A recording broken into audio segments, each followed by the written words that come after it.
G'day everyone, it's Angela Ramora here. I'm your favorite Australian and the real estate dingo, bringing you another blog.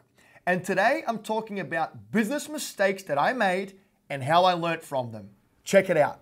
So guys, before I get started, I want to share some previous blogs that I did. One of them was about the number one question that you should ask to eliminate shady operators.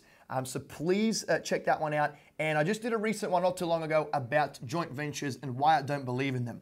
And why I'm saying to check those two out is because they're really going to relate to what I'm about to talk to you guys today. So the biggest business mistake that I made and how I learned from it, guys, is this. I was very eager back in the day. And I would fall for a lot of tricks by these sleazy, snake oil salesmen.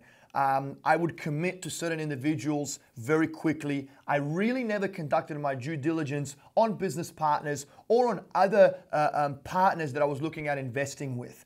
So I've made big mistakes in the past where I've jumped into bed into a business relationship, had a partnership, or I just did a particular real estate transaction with someone that ended up being a bad apple and I lost a lot of money. Nowadays, I'm very different, and I'm not going to say that I got burnt doing this in the past.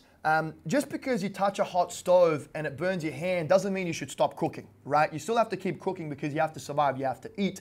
I'm much more diligent now. I'm much more cautious. I really do my due diligence. I really want to spend the time in getting to know someone before I do business with them or before I do any kind of transaction with them. So, once again, go back to those blogs. A question that I always like to use and that I advise all of you real estate investors out there to use, no matter what kind of strategy you're looking at utilizing in real estate, is, are you willing to wait 6, 9, or 12 months of getting to know me and building a relationship with me before we do any business together? And why I say this, guys, it's very important that you build a strong foundation for the long term, right? I've said it before and I'll say it again. Real estate is not a one-night stand. It's a marriage, right? You have to get to know each other. You have to like each other. You have to respect each other. And you have to have the same bigger picture and vision in mind for the future.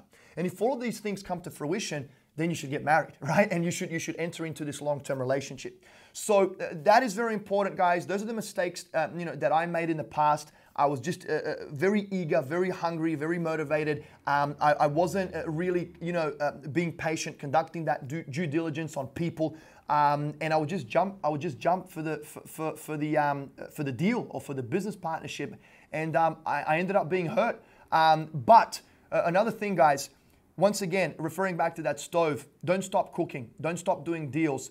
Don't stop trusting people. You have to go into every relationship being vulnerable. And I'm going to share something with you here because if you're not willing to be vulnerable, that relationship will never flourish, right? And what I mean by that is because you got burnt in the past, you're going to suspect that everyone is going to burn you moving forward. So you're always going to be very, very, very suspicious, and you're never going to open up your heart and open up your mind to these individuals and let that relationship flourish. And it's going to prevent you from getting to where you need to be, or it's going to prevent that relationship from really excelling and going to the next level. So go into every relationship with an open heart, open mind.